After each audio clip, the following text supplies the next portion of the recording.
Assalamualaikum warahmatullahi wabarakatuh. Sampai jumpa kembali adik-adik dalam channel Belajar Smart Student Institute. Untuk kali ini kita akan belajar fisika, dimana kita bahas ini adalah tentang listrik dinamis. Ini materi kelas 12 bab 1 ya. Nah, setelah listrik dinamis itu nanti akan ada listrik statis. Nah, langsung saja ya kita pada materinya. Nah, sebelum kita membahas bagaimana persamaan dan sebagainya, karena fisika itu selalu berhubungan dengan banyak persamaan, kita pahami dulu tentang pengertian-pengertian dasar. Ini sudah saya rangkumkan di sini.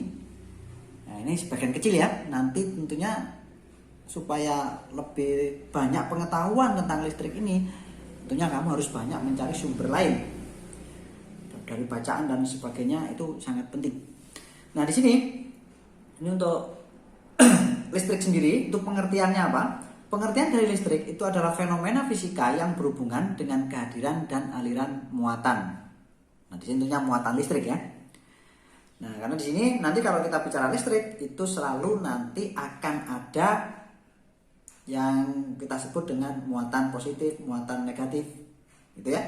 Nah, kemudian listrik dinamis. Listrik dinamis adalah listrik yang berubah-ubah atau bergerak yang disebut dengan arus listrik. Jadi kalau kamu misalkan begini, ketika kamu menghidupkan sebuah lampu, nah nanti itu pada kabel itu nanti akan mengalir arus listrik, gitu ya. Nah, itu yang disebut dengan listrik yang bergerak. Nah, tadi listrik kan dikatakan dengan muatan, ya, muatan. Jadi di sana muatannya yang bergerak. Nah, muatan yang bergerak itu disebut dengan arus listrik. Dari segi pengertian, arus listrik, aliran muatan-muatan positif dari potensial tinggi. Potensial tinggi itu adalah kutub positif menuju potensial rendah atau kutub negatif. Tuh. Kemudian di sini juga ada yang didefinisikan sebagai arus elektron. Arus elektron adalah aliran muatan-muatan negatif dari potensial rendah, kutub negatif ya, menuju potensial tinggi atau kutub positif. Nah, dari pengertian yang ini, arus listrik dengan elektron ini kan berkebalikan. Nah, kenapa hal ini berkebalikan? Karena sebenarnya yang terjadi pada kawat penghantar ketika kita menggunakan alat listrik, saya gambarkan sini ya. Kita menggunakan, misalkan ini kawat penghantar. Ini kawat penghantar. Pada kawat penghantar ini nanti yang bisa mengalir itu adalah elektron atau muatan negatif, bukan muatan positif. Jadi contohnya seperti ini. Jika nanti di dalam kawat penghantar elektron itu mengalir ke arah kanan, maka didefinisikan arus listriknya itu mengalir ke arah kiri, kebalikannya.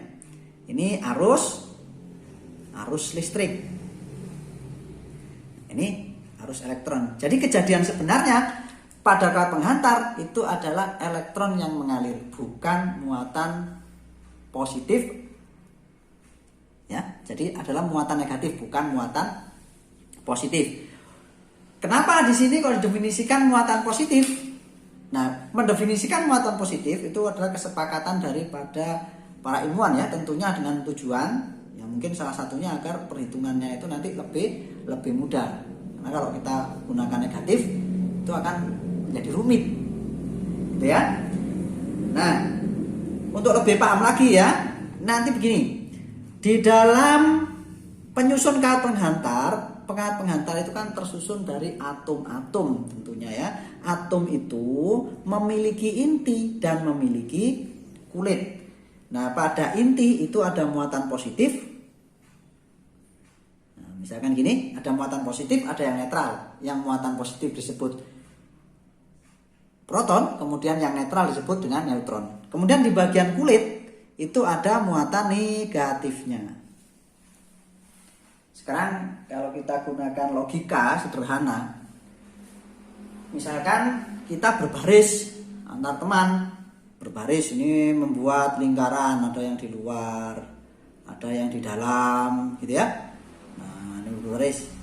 Nah, apabila nanti yang keluar barisan itu yang bagian luar, itu kan mudah ya. Tapi apabila yang ingin keluar barisan itu bagian dalam, otomatis barisannya itu jadi rusak. Ya, apabila kita membuat suatu formasinya, formasi barisan ini nanti akan menjadi rusak. Demikian juga dengan atom. Apa yang mudah berpindah itu muatan negatif? Karena muatan negatif itu berada di luar. Apabila muatan positifnya yang bergerak, berpindah dari satu tempat ke tempat lain, otomatis atomnya akan hancur. Jadi, ya, kalau atomnya hancur berarti nanti kabelnya tentunya ikut rusak. Ya, jadi perlu dipahami di sini bahwa yang mengalir pada kawat penghantar itu adalah elektron. Tapi dari segi pengertian, arus listrik adalah aliran muatan positif. Tuh. Ya, nah selanjutnya akan saya jelaskan. Oke, saya hapus terlebih dahulu. Nah, berikutnya yang kita pelajari tentang hukum Ohm. Hukum Ohm. Nah, dalam hukum Ohm yang kita pelajari nanti adalah hubungan antara arus listrik dengan potensial listrik. Ya, dalam suatu percobaan, Ohm itu melakukan suatu percobaan yang dirangkai.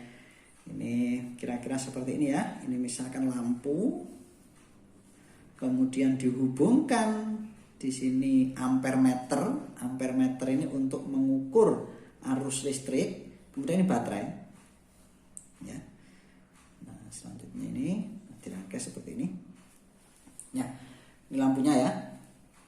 Nah, tegangan di sini nanti diubah-ubah nilainya, diperbesar, diperkecil, gitu ya.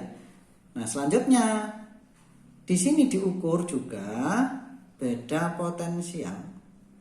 Nah, tegangan yang diberikan, ini voltmeter dipasang di sini. Jadi kalau masang voltmeter itu harus secara paralel. Kalau masang ampermeter itu harus secara seri karena diukur arus. Ya. Nah, di sini, jika nanti beda potensial itu diubah-ubah, maka nanti besarnya arus yang mengalir di sini itu nilainya akan ikut berubah. Jika beda potensialnya diperbesar, arus listriknya juga menjadi lebih besar. Jika digrafikkan, nanti akan ditemui grafik seperti ini.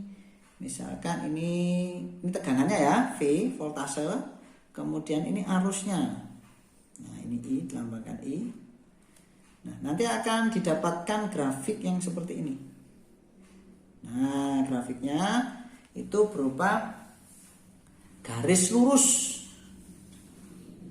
Nah, kemiringan dari garis ini, ya, kemiringan dari garis ini itu apa? Ini adalah nilai dari hambatan yang digunakan. Kalau di sini menggunakan lampu berarti hambatan dari lampu tersebut. Ya, kalau dalam matematika grafik seperti ini karena ada kemiringan, ada gradien. Kalau diawali dari 0 maka kalau dalam matematika itu menjadi apa? Y sama dengan AX yang gitu ya. Kalau ini X ini Y. Nah, di sini juga kita bisa menggunakan V itu sama dengan apa ini? Suatu ketetapan dikali dengan I. Nah, ya. Nah, ketetapannya ini apa? Ya, ketetapannya ini adalah ya, koefisien di sini itu adalah resistor. Nah, maka V itu nilainya R dikali dengan I. Atau biasa yang umum itu nulisnya V dikali I sama dengan R. Nah, ini ya. Ini untuk menentukan persamaan, untuk menentukan tegangan listrik, hubungan ya, maksudnya hubungan tegangan listrik, arus dan hambatan. Oke, lanjut ya, ini saya tuliskan soal barusan. Nah, ini di sini ada sebuah soal contohnya ya. Sebuah hambatan listrik atau resistor 5 ohm dihubungkan dengan tegangan 10 volt. Tentukan besar arus yang mengalir pada kawat penghantar. Langsung aja kita gunakan persamaan ini tadi. Ya. Jadi kan biasanya kalau menyelesaikan seperti ini biar pola berpikir kita itu terlatih, gunakan diketahui dulu. Apa aja yang diketahui? Di sini yang diketahui pertama adalah hambatan. Ya, hambatan lambangnya R dari kata resistor. Ini 5 ohm. Ini dibaca ohm ya. Boleh juga ditulis seperti ini. Ya. Nah, kemudian tegangan voltase itu 10 volt. Nah, ini yang diketahui. Kemudian ditanyakan adalah besar arus yang mengalir. Maka yang ditanyakan itu arus yang mengalir I. Ini ya, langsung dijawab, jangan ditinggalkan, tapi dijawab. Nah di sini langsung aja untuk menentukan hubungan dari R, V dan I itu adalah V sama dengan I dikali R. Ya masukkan aja selanjutnya angka-angkanya ya. Angka-angkanya dimasukkan, V-nya itu 10 volt, kemudian I-nya nggak ada, dan R-nya itu 5 ohm. Nah, maka I itu sama dengan 10 volt dibagi 5 ohm. Hasilnya adalah 2 ampere. Satuan untuk arus listrik itu ampere.